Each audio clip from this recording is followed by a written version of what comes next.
All right. So let's see how many people are going to be joining us here in the conference call and watching the live stream.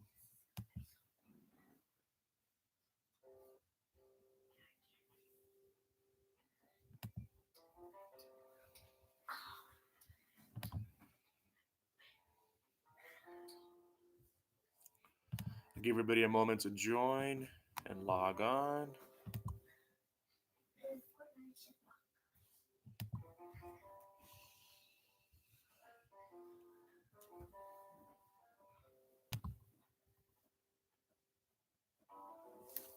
We got one person on.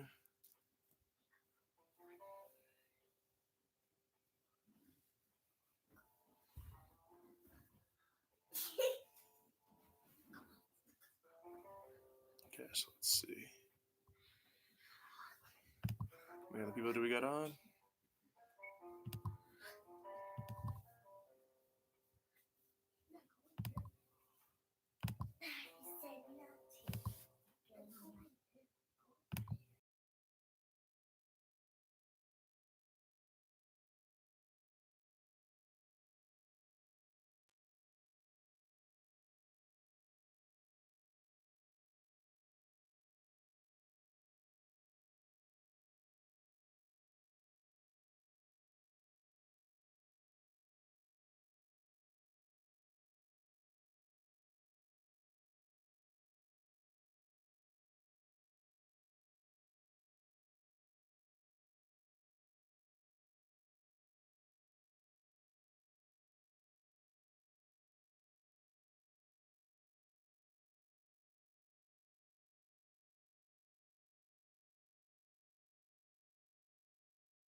live stream and you'll be able to hear me through the conference call. Okay. Rita Perez. Okay, so there's two people. All right, so I want to say hello to Rita Perez as well. So here's what we're going to do. We're going to start off with a brief overview of what the class is going to be like, and then we'll move on to inferencing, and we'll talk a little bit about writing as well. Okay, so I'm just going to focus in here on the whiteboard, and I'm going to set it up so you guys can see it a little easier.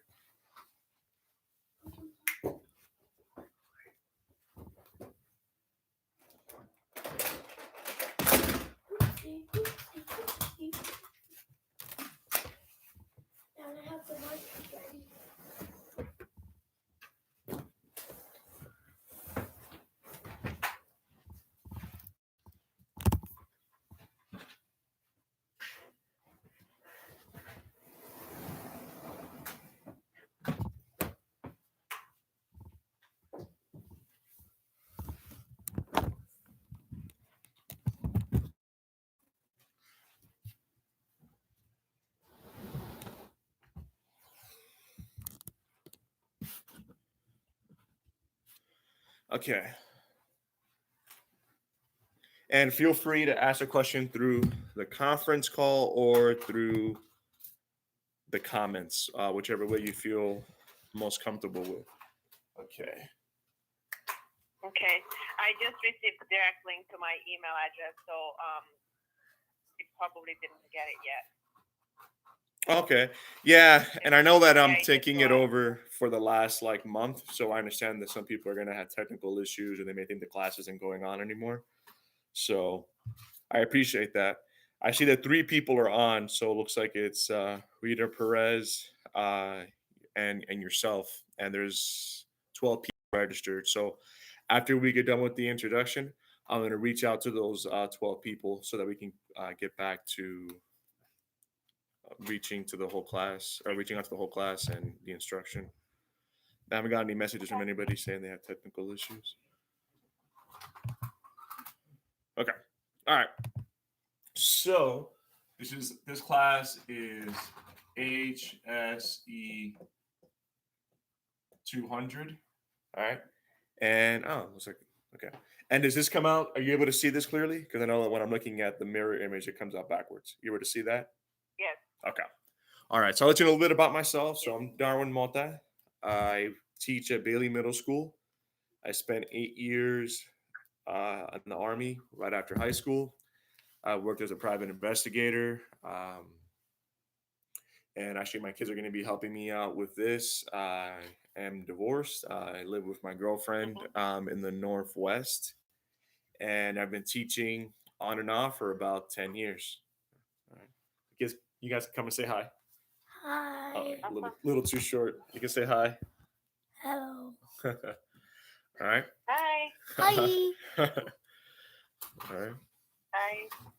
Hi. So they'll be helping me out since we're stuck here on quarantine. I've gotten awards from Congress for teaching. 80% of my students have had level gains, and I push everybody to test by the end of the class. Even though it's only a month, I'm still going to be pushing everybody to test. And as we're talking about the math or we're talking about certain parts of the reading, I'm really am test focused. So especially with the math, there's gonna come a point where I'm going to let you know how to do something with just following these steps and maybe not necessarily it being something you're incredibly comfortable with. And I also look at You where are we're gonna. currently the only person in this conference.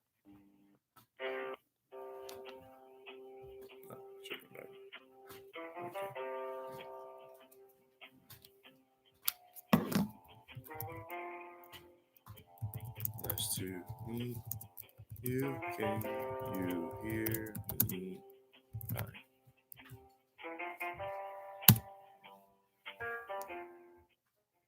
Okay. All right. So Danny, okay. So Danny, are you? You looks like you're able to hear me fine. I just sent you that message. Okay. All right. So again, if you have any questions, if you want to send in a comment or if you want to use a conference call, you can use either way. So we're talking about the fact that there's going to be moments where we're just going to be focused on passing. So I'm going to let you know how things break down. So the first thing we're going to talk about before we get into inferencing, before we get into algebra, the first thing that we're going to be looking at is how the test is broken down. Okay.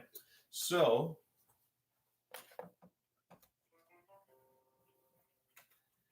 well, let's start off by looking at the math portion.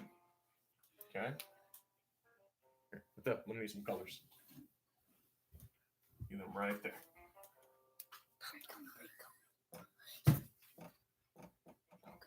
Okay.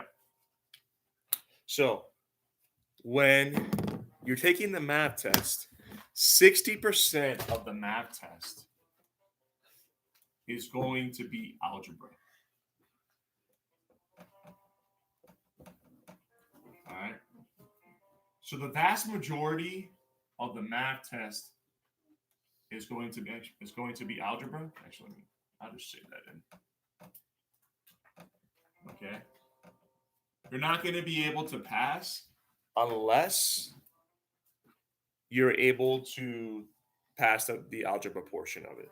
Now, we're going to have some other smaller portions that are on the test. Okay. And that's going to be probability and statistics.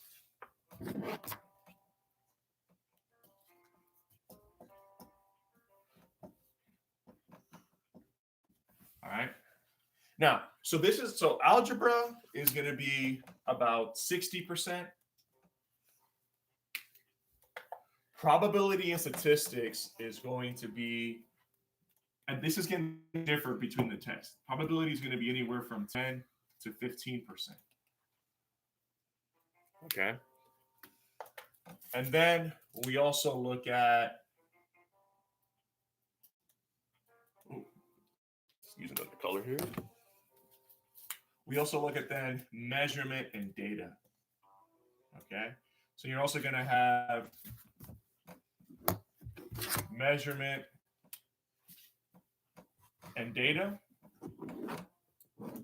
This is going to be another about 10 to 15%. Okay.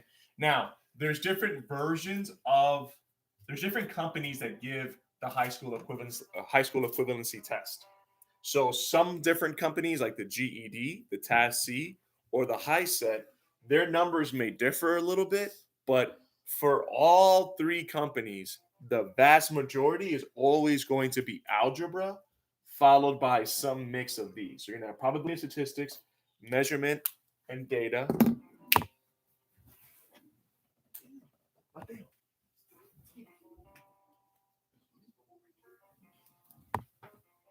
Okay, so you're going to have probability statistics, measurement, and data, and then you're also going to have another part that's going to be just about the same, and that is going to be geometry. So this is going to be dealing with shapes. All right, and this again also ranges in that 10 to 15% range. We tend not to focus too much on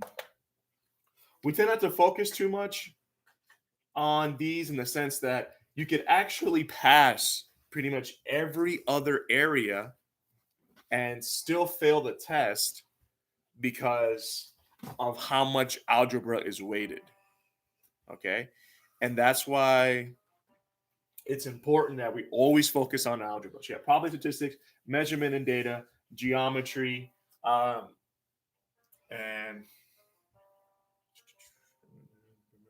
then for this other remaining, and I know that the circle is not going to be exact, so let's actually round this out a little bit. So if we're looking here at the other, that's going to be a mix of like number sense, all right, otherwise known as like basic arithmetic, adding, and subtracting. All right. This is what's going to make up the other about 10%.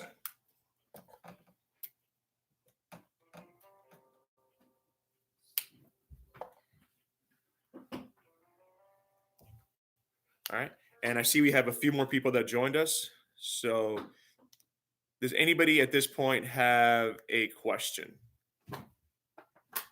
Feel free to put it in the comments section. If you'd like to join the conference call, the number's on the website. I can also send the conference call number through the chat if you would like to join that way. Actually, let me do that now because I see that we're getting more people. Yeah, I got disconnected earlier. Is the call gonna be? This is recorded, right? So we're gonna look at it again. We're gonna be able Correct, to look at yeah. it again, right? Yes, and that's why I do it. So I know that some people are only available later on in the day. So I like to make it so that everybody can participate and see what we've been doing. And I just sent out the phone number and the pin for the conference call so that you can ask questions live. Thank you. And your name, ma'am? Hello? Hello? Sorry, and your name, ma'am? Yes.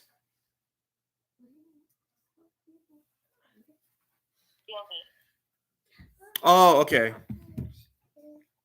All right. So you're back on. Okay. Did you have any questions about the way that the math portion of the high school equivalency is set up?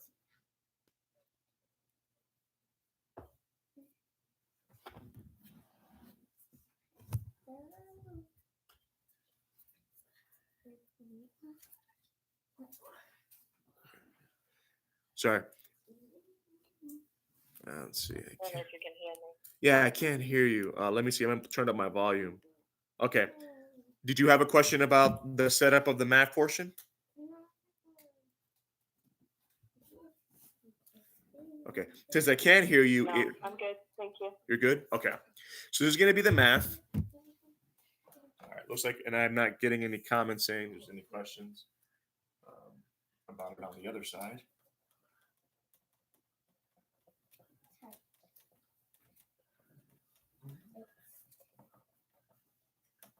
Okay. So, actually, better find something a little bit better to erase this.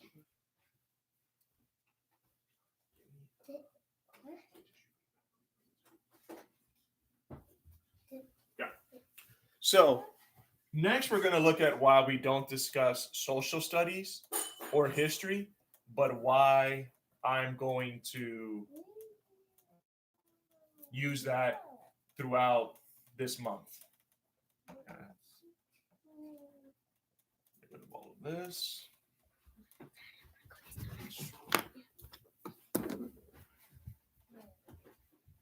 Okay.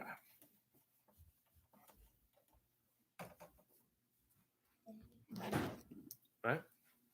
So, when it comes to history, most of the history is going to be nothing but a reading comprehension test. Okay, so we got some more people. Okay, so somebody says, I won't put anybody out there. The bane of my existence, yet the most important. So actually, before I move on to history, math a lot of times is difficult for students because you're normally taught one way to do something. So it's called the standard algorithm. It's just like with YouTube when it says these certain things have been done. So we're going to label it this way. For example, if you're listening to a song, it might say, well, this song has this type of instrumental and this artist sounds like they make this type of music, whether it be rap, country. And when that video ends, it follows those same patterns, the beat, the words that are used, the artist that it works with, and it adds another artist into the mix. That's an algorithm. And when math is taught that way, a lot of times students struggle because if you don't understand the algorithm, then that's the only option that you have.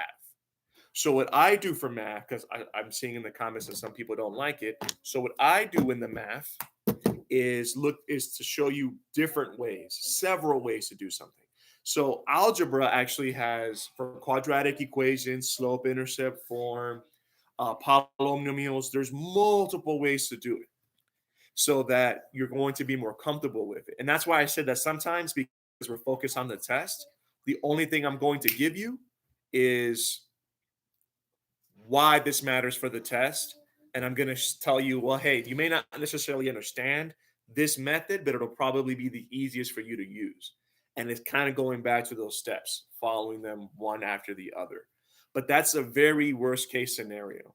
So algebra, although it is the largest portion of the test, it actually is the easiest to understand in the sense that you have multiple options. Geometry is going to be pretty straightforward. Probability and statistics is going to be straightforward, but they're not the majority of the test. So you could struggle with some of that and still do well. Pause. Before I move on, no questions? Nice to see you. What we need to focus on. Okay. All right. Now, before I move on, any questions? Either from the conference call or in the comment section?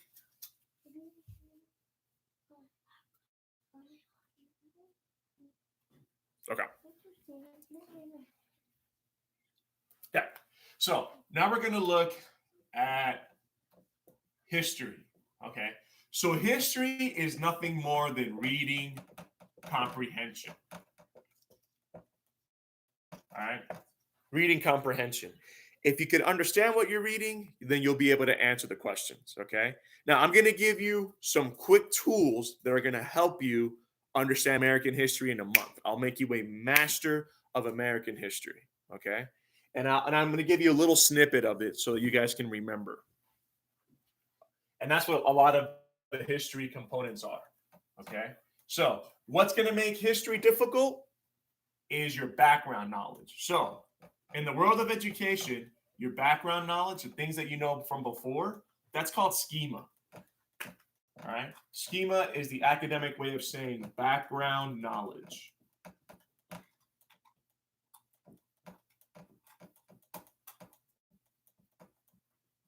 Okay. This is what's going to make math the most difficult when it comes to word problems, because they're going to give you examples like with golf, paying a mortgage, or investments where you're not going to be familiar with, or they're going to ask you questions about polling and standard deviations and errors. And it can be difficult to comprehend exactly what they're talking about if you have no background knowledge in politics, if you don't own a home. And it's the same thing with history. If you don't understand the challenges that we face as a country, why we even became a country, it can be difficult to answer those reading comprehension questions. So what I like to do is to give you a good thinking frame when it comes to American history. All right. So anytime you hear me mention the word schema, that's your background knowledge. It's the most important when we're reading, and it's going to be the most important for math. All right. For reading, you're going to do it naturally, and you're going to have to infer when it's something you don't have a lot of knowledge on. That's why we're starting off with inferencing. And for math, it's really going to become important for the word, because if you don't have background knowledge on these different topics, it can be hard to navigate. Okay. So let's start off with a quick review of history. We already know what is going to be broken down in math. Let's look at history. Sorry. Erase this, and hopefully this board cooperates. Okay. So first thing we're going to look at, I'm going to draw a map, but it's not to scale. I'm not an artist, but I'm going to draw a map here very quickly of the continental United States. Okay. Then I'm going to draw a little map here. Okay, so this is going to be England, right? And then in the far back corner, you're going to see what is supposed to be Europe. Okay, and again, this is the United States. Okay, so everybody can see that? All right, so what you're going to see is the fact that you are currently the only person in this conference. Okay, so what you're going to see for the majority of American history is what I'm about to show you now. Okay. So in England and in Europe, there's going to be monarchies. So most of Europe is going to be run by kings, by kings and by queens. All right. And this is going to become a problem with the fact that they're mostly run by kings and queens. Okay. Why? Because of the way that power is set up here. So power is set up in Europe where you're normally going to have a king, right? Who is going to be giving power, and it's mostly going to be a male. All right. I know some of you guys, when you were younger, you might have played Bloody Mary and stuff like that. And that's because very few women were allowed to have power. In fact, the only reason Mary was allowed to have power was because she was ruthless. She took out her sister, took out thousands of people that didn't follow the religion she wanted to practice. But most leaders are males. In fact, she only came to the throne because of how vicious she was. So most people are going to fall beneath the king. And beneath the king, you're going to have knights and you're going to have earls and dukes, nobles, all right, etc. But they all belong to the king. Okay. So the king has control of everything. The king has control of religion. The king is going to have control of who gets land, power, and this is really going to play into why we have the laws that we have. So once people left all of this to come to America, right? So people were fleeing, right? Fleeing religious persecution, right? So why are they leaving, right? They want religion and freedom. They want money, power. Okay. So all of these things are things they didn't have in Europe. And if they did have those things, odds are most of them wouldn't be coming to America. The voyages were dangerous. People were dying. The Native Americans were attacking. So it wouldn't really be in your best interest for most of the people that were wealthy to go from England and Europe to America. All right. And this is why you're going to see so many laws that we're going to develop about individual freedoms. All right. And let me stop right there. Are there any questions before I move on? The conference line is still open. I know that we had one student jump on. I'm seeing a couple of people comment. Does anybody have a question before we start talking about a real high level overview of history in America? Give you a minute. Okay. All right. So it's like everybody's good. All right, moving on. So once everybody left England and Europe and they decided to come to America for that freedom of religion, for money, for power. Yes. So I got a question. Yes, this is going to be on the test because you're going to get questions about Alexander Hamilton and the idea of like states' rights versus federal rights. You're going to get questions based off people that have been disenfranchised, whether it be African Americans, Native Americans. And if you don't have a quick understanding of American history, it's going to be difficult to answer those questions. In fact, some of the nonfiction or informational text that you're going to be reading, which we're going to talk about after this, is going to be about history. So this is going to be on the test. And some of the essays you're going to be writing are probably going to go back to this as well. So this is going to be embedded in your reading comprehension, and it's also a standalone part of the test. Okay. Obviously, I can't give you almost 300 years of American history in a month, but I can give you a good way to think about American history. Okay. Because this is going to become very important later on in the country. So people are leaving religion, the religious persecution. They want freedom. They want money. They want power. So when they come here, they're away from the king. And they start coming up with radical ideas. Okay. So I'm going to get rid of these. And this is going to be the most important thing when it comes to understanding American history. This is going to be the biggest, most important thing you're going to need for the test. Okay.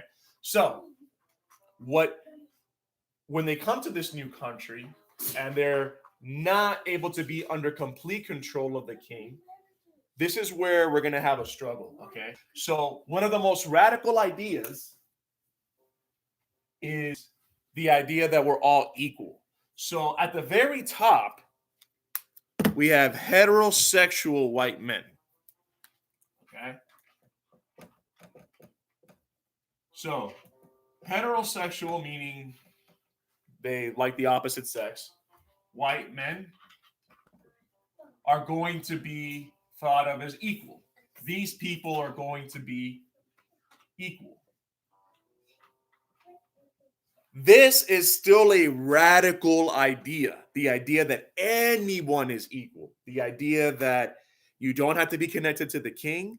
The idea that the king is not the one that has all the power.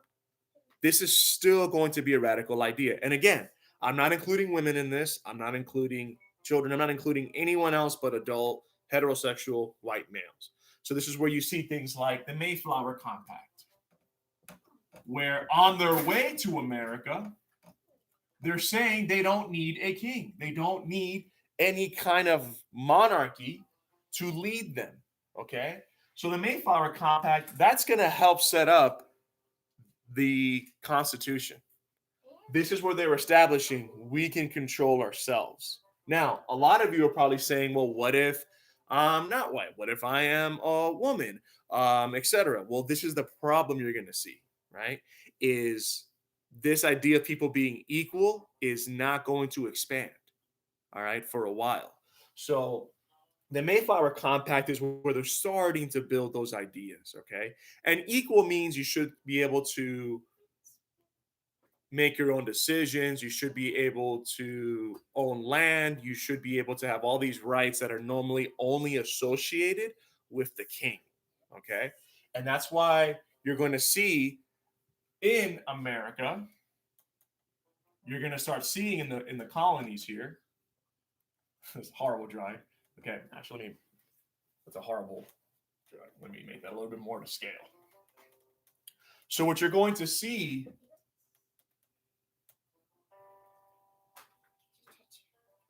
in the United States here with these colonies is that as soon as we became a country, we want to divide up power.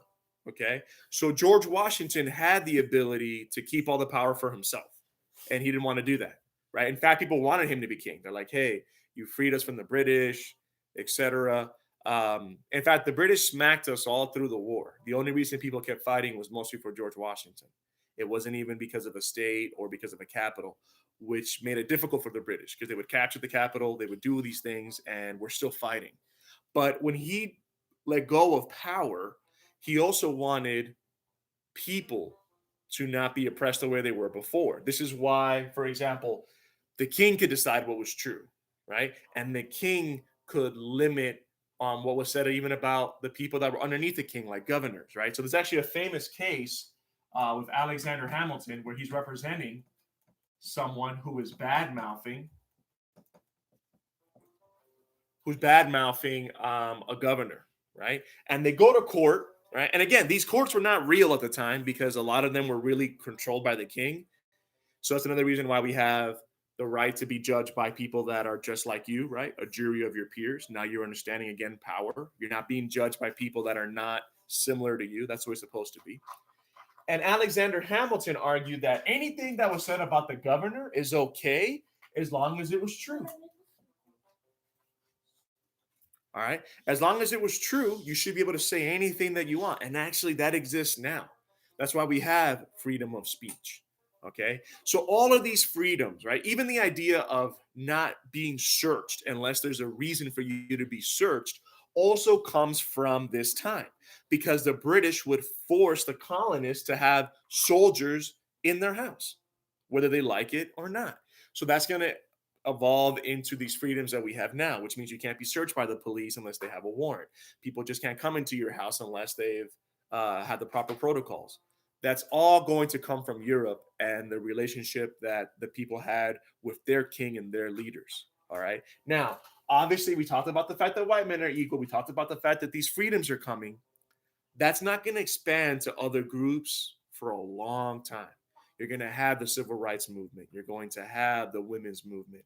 You're going to have Native Americans going to reservations and then them fighting for representation. So, anytime that you're reading anything centered around history, it's going to be geared around giving everyone, as many people as humanly possible, these things. This is what all of American history is going to be about.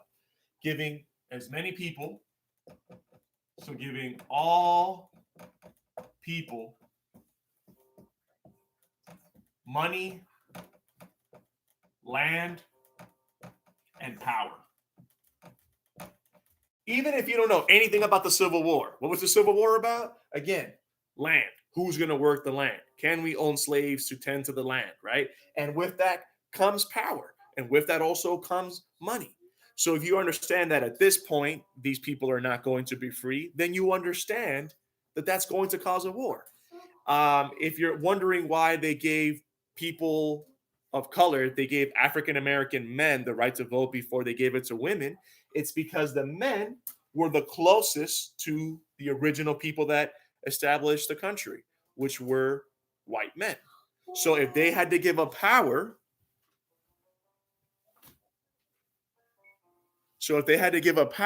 they wanted to give up that power to people that looked like them, right?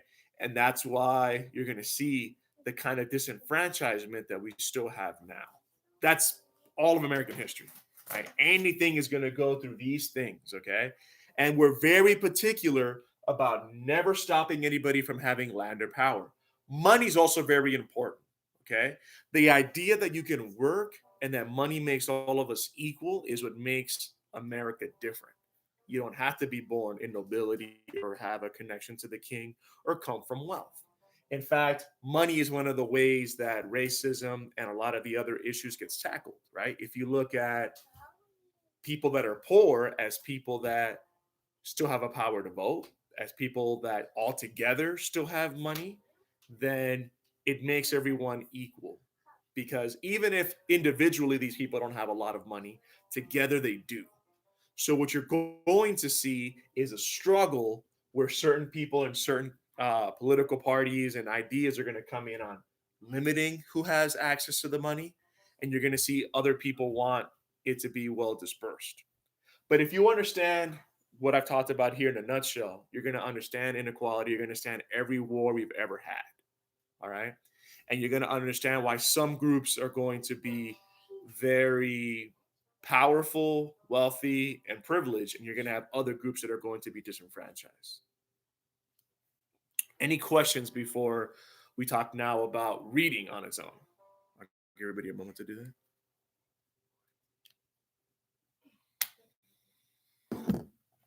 Oh, somebody said they really like this take on American history. Thank you. Yeah, I mean, because one of the things I noticed, I've taught in high school, taught elementary, taught middle, is that a lot of times the history can seem very isolated. And I believe in showing people history through the idea of a mirror as opposed through a window. And here's what I mean by that. A lot of times in when I've seen teachers teach history, they talk about history in a way where people can only see what was going on at the time and they don't see themselves in what's actually taking place. So that's why I believe in using a mirror, meaning that you see your reflection, you know where you're in whatever image you're looking at. So you know your place in that. So you understand why who you would be in this moment. You would understand that even if you were a white woman, depending on a time in American history, you wouldn't have equal rights, right? Or you would also understand how you could be an immigrant who comes here and is able to work and make money. You might even have more privilege than a native born person who does not have any money, right? And it's a way of kind of evening out the system, right? It's also one of the things that keeps harmony, where everyone kind of comes back to this. And we never ever want power to rest in one person's hands. That's why we have the three branches. That's why even the states have power. And this is important to think about even now with COVID-19, right? There's actually 5 states. I remember there was North Dakota, South Dakota, Arkansas, and Wyoming that are not quarantining at all. There's about a handful of states that are not doing anything. And you see the president even tackle that. And he's like, I don't know if it's the federal government's place to tell the state to shut down. Because again, they wanted to divide up that power. Nobody can be all powerful. That's going to show up in everything, even in the way business is run now. Yes, you have a CEO, but the CEO still has a board of people that can remove the CEO based off of how they perceive the company to be going, right? And the CEO ultimately makes major decisions. So it's not like the board is all powerful either. It's a mix, right? So now we're going to talk about the reading portion of the test. Now that I gave you guys a great overview. Oh, sorry, a high level overview. Okay, now, so the reading test is going to be very simple. Okay.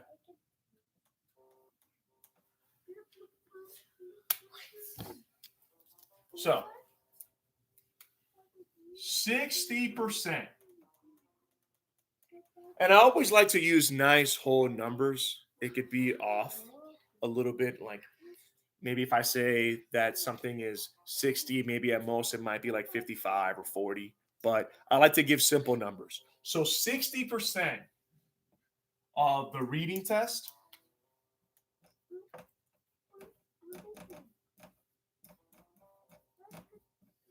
is going to be informational text.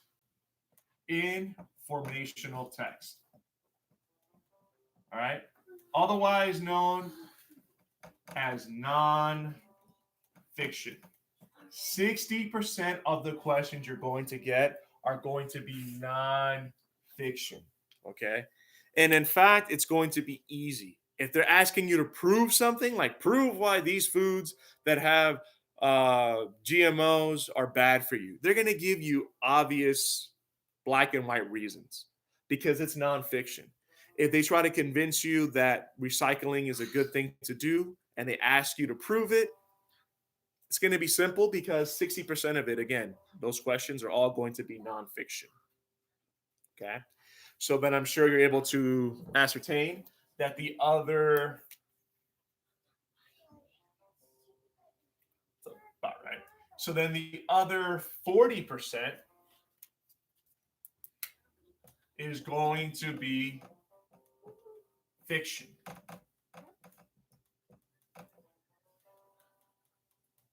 Actually, not an artist, if you can tell. So the vast majority is going to be.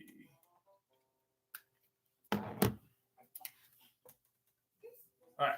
So 40% is going to be fiction. And believe it or not, that is going to be the hardest thing. Okay. This fiction part of the test is going to be the most difficult. And it's going to be the most difficult because it's not going to be black and white. Okay. Fiction is going to have a lot of philosophy. Why did the character do that? How did the character feel? Okay. And this is where, as you're reading, we're going to talk about close reading, taking notes. It's going to be very important to do that because you're going to need to make predictions about what people are going to do based off what you know about them, right? Here's an example of that, right? So if someone, for example, is coming from a family that is wealthy, that is college educated, and that knows other wealthy, successful people, then if I get a question about what kind of life their son would have or daughter would have, then I would know they're probably going to be successful because everything else I've read shows that they have the ingredients to be very, very successful. Unlike nonfiction, where it's pretty much going to tell you explicitly what you're looking for, fiction, I'm going to need to read in between the lines and I'm going to have to argue that. I'm going to have to argue that this person's going to be successful based off everything we've read because of the fact that the family's rich and educated and knows other rich and powerful people, right?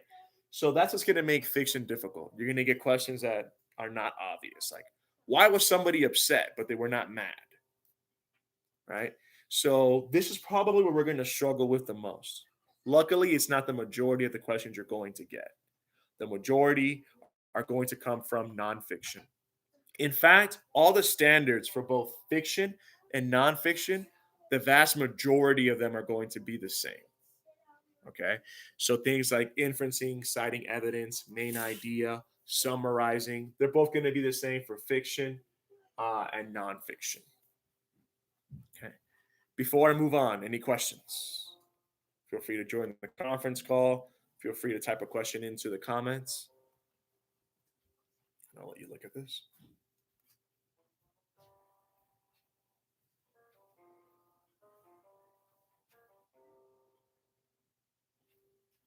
Yeah. So it's like nobody has a question. I'm gonna erase this. We're gonna talk about writing. And I know looks like with the live stream, I've seen that we've been on this for about an hour. So after we get done with writing, we're gonna come back. We're gonna talk about inferencing explicitly. All right. And then we're going to then finish up with the math.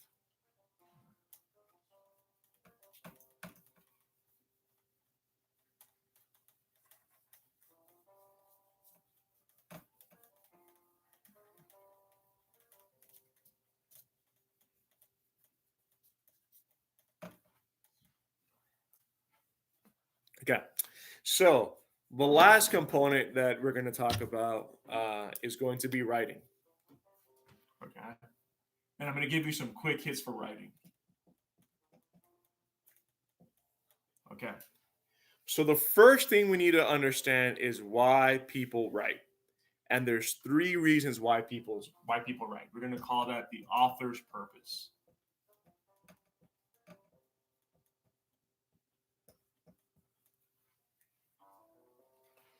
And the three reasons that an author writes is to entertain,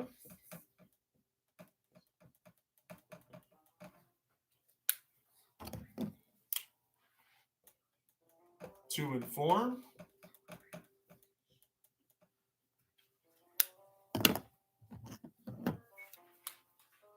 and to persuade.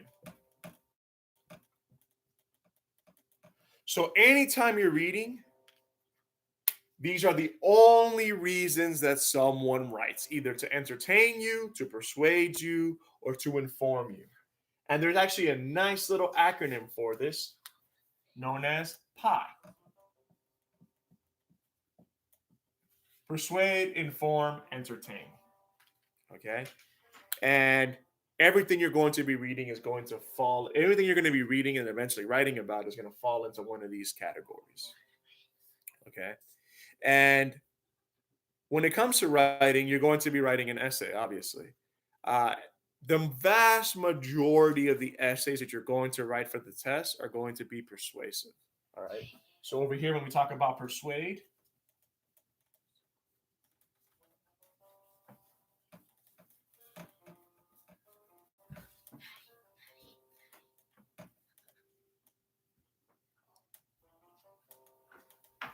so when we start talking about persuasive writing,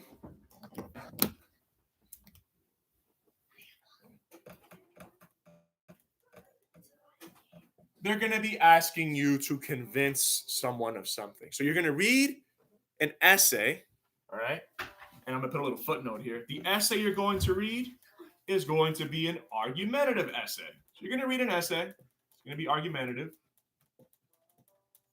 Okay? Meaning that they're going to tell you that global warming is real. And then they're going to also argue in the same essay that it's not real and that it's made up. You're going to get an argumentative essay. The minute you read anything in the writing portion that has two different sides, you know you're going to have to pick a side. So as you read, highlight, write down what you think you can defend. All right. I always argue something that either has examples that I can follow or things that are proven. Okay. If there's an argument that's relying more on opinions and I'm arguing more on just morality alone, like, oh, we should treat the earth the right way because it's a good thing to do, and you're not really telling me that global warming is real, you're just arguing that even if it's not real, we should do this to be good, I probably wouldn't pick that. Because if I had to write a whole essay persuading you to believe something, I don't want to pick something that is hard to defend.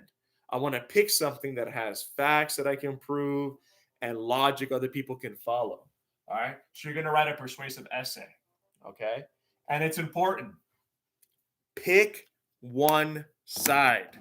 I get this all the time in class. When you're writing a persuasive essay, pick one side.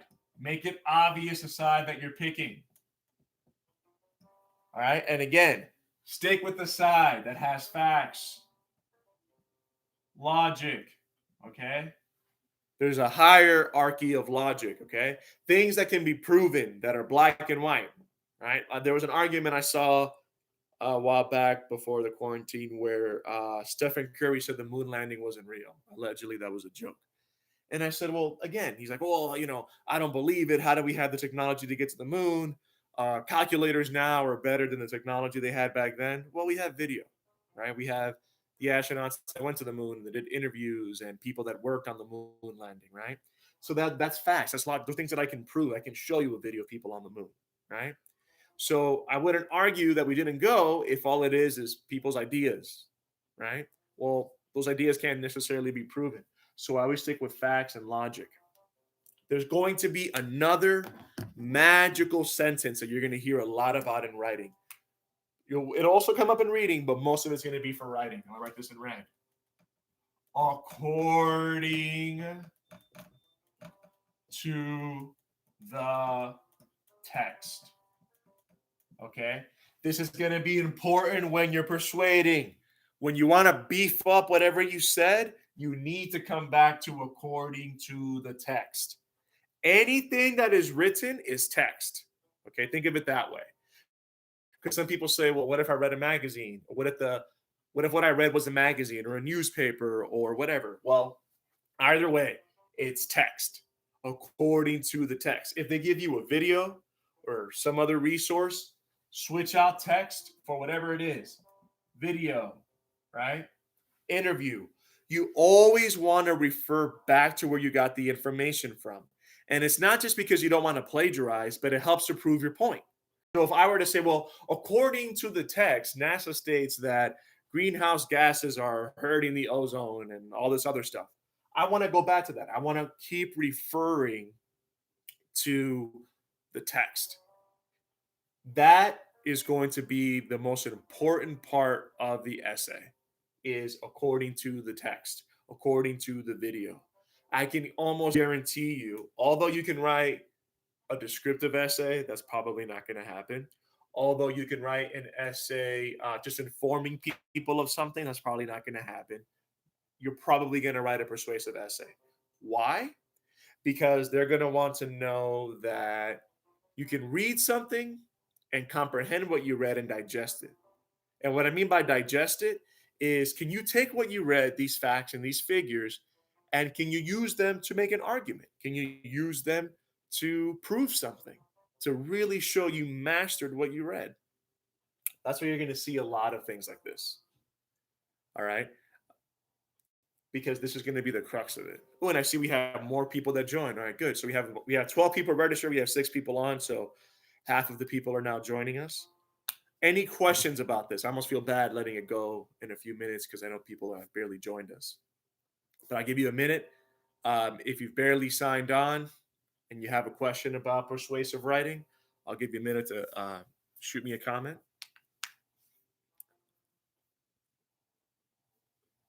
And it's not always going to be on the whiteboard either. I'm going to include some other websites where you guys can log on and I can see your work. In fact, when we come back, we're talking about inferencing and we're talking about math.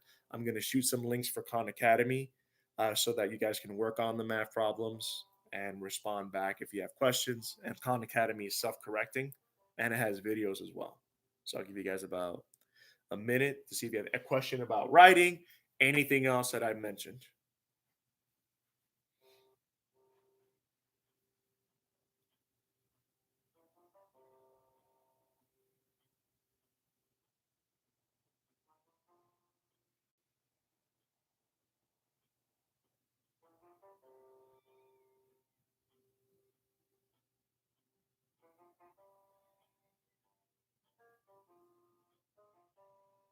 Okay. So like no one has a question. All right. So we're gonna look at we're gonna look at the website that we use, and we're gonna talk about how we log on. Or no, sorry, you don't have to log on, but how you sign in to take attendance. I'm gonna show you exactly what it looks like on my end. So we'll get through some of the logistical things since we have a few more people that joined us from the beginning. Because during the break, I'm going to be setting up everything for inferencing and math, and I'm going to be reaching out to people to let them know that they can join the live stream and ask questions. So,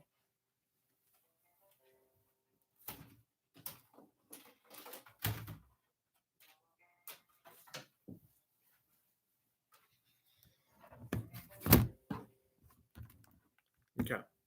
So I'm going to show you on the website where you're going to go to take attendance. So bear with me a moment.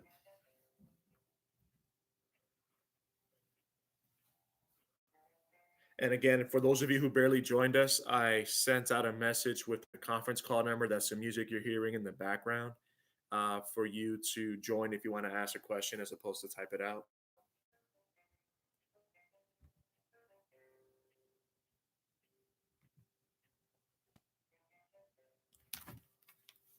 Okay.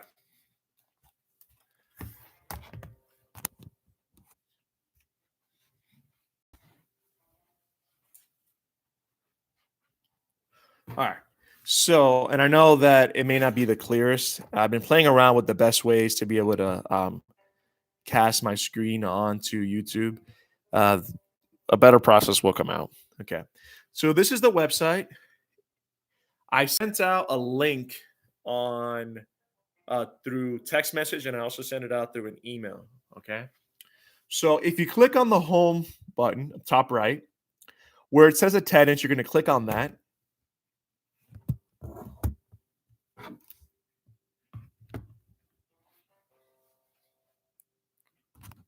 Got that? Okay. And you're going to notice two different screens, or I'm sorry, Google Forms. All right. I want your email address so that I can send you information, and it also helps me prove that it was you. So I know that it's you, and I know that you're able to see what we're doing. It's going to ask you for your first name and your last name. That's pretty straightforward. It's going to ask you to fill out the date and fill out the time. Now, when you complete this, I automatically get the date and time, but I'm asking you to do that mostly just to make sure that we're all being honest and that we're here and that we're participating. Okay. This goes directly to CSN as well. So it copies me and it copies the administrative department at CSN too. All right. Now, when we're done for the day, you're going to click on the checkout and you're going to do the same thing. You're going to fill all that out, letting me know that you're done for the day. All right. That is something I'm going to end up filling out on the back end. Okay. Any questions about that so far? Any questions about how to use the form or how to access the website? Again, you can use a conference call number. You can send me a comment.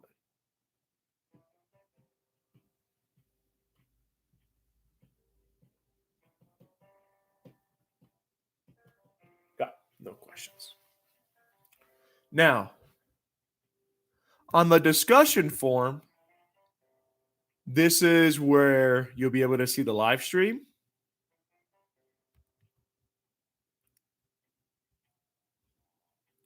And if you notice here, you can also send me a question here. So I try to make it as easy as possible for you guys to communicate with me. I put a phone number out there that you guys can reach out to me at. Don't feel bad. That's a Google number. I know that it's a student that's calling because I also teach at CCSD. So I know who you are when you call. You're not bothering me. Send me a message late in the day. Leave me a voicemail. That's fine. And you can also reply to the text messages that I send. You can send me an email. And then this is another option. You can type in your name and a question, and I actually created a chat box in here. As class goes on, we're going to take some time to talk about workplace skills, computer skills, and that's important because this whole website that you guys are using, I built from scratch. And it also helps me track where you guys, um, like who referred you to the website. It helps me track what internet browser you're using, all kinds of information that makes it easier for me to do my job. So if you log on there, you type in your name and your question, it'll actually show up the results down here. So everyone can see your question. They can type in and answer it. I can answer it. Whenever I answer, the response is going to show up down here in green, showing that I'm responding. So this will be another way when we're doing the math and you say, hey, Mr. Mota, slow down. It'll show up here. So there's going to be multiple ways for us to talk and for us to engage using technology, since I know that we can't all be together. Okay.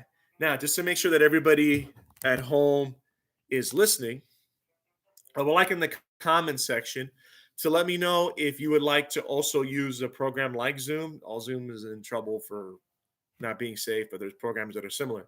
If you like it so that we are all on camera at the same time and I can see that you're working, I want you to send me a comment that says yes. If you like the idea of the live stream and only really being able to see me not being able to see you, then send me a comment that says no. So if you want to show up on camera, you want to use like a Zoom platform, then let me know that by saying yes. If you just like the live stream and communicating as it is now, then send me a no. So please comment so that I know that everyone's here and listening and paying attention.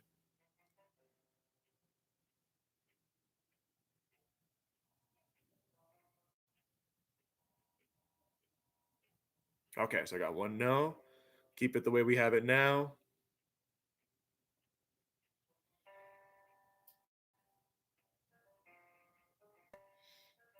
I should have at least 3, 4 other people. There we go. Okay, so no. Okay. Okay. And it looks like I'm still waiting for Alexander.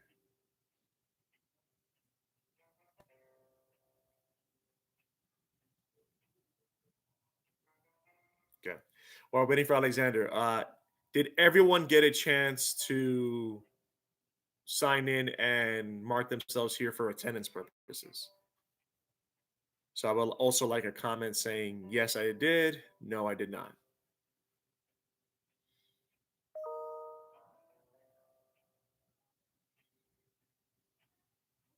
Did everybody get a chance to fill out attendance?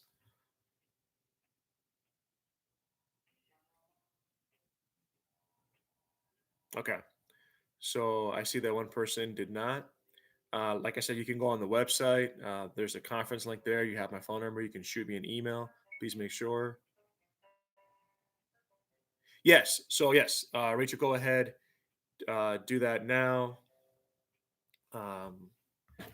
And I don't know, one other person said that they did not get a chance to do that. Yes, Rachel, go ahead and Danny, go ahead and do that as well.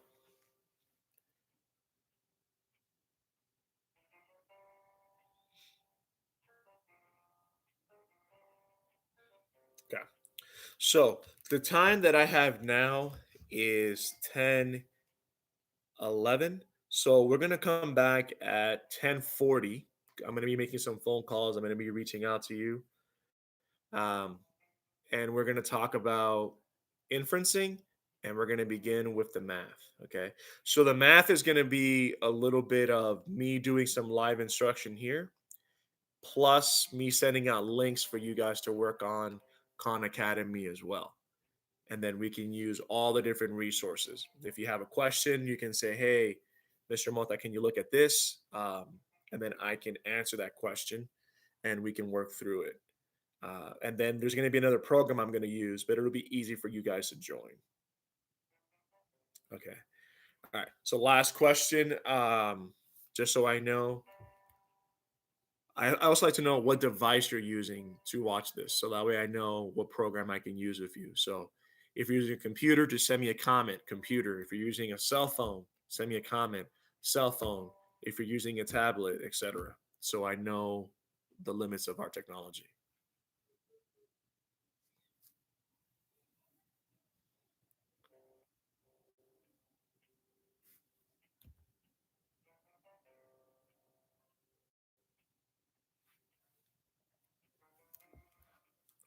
Oh, haven't heard from anybody yet. Okay, so we got a tablet. Okay. Got a computer.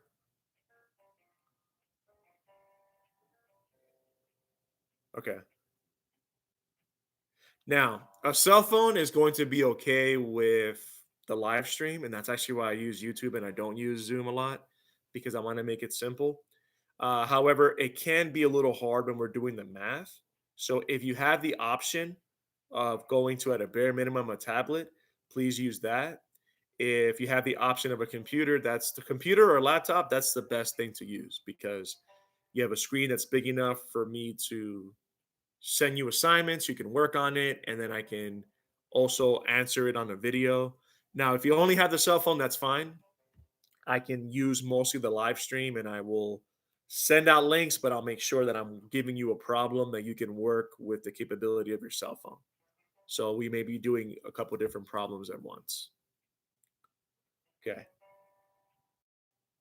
Last call. Any questions?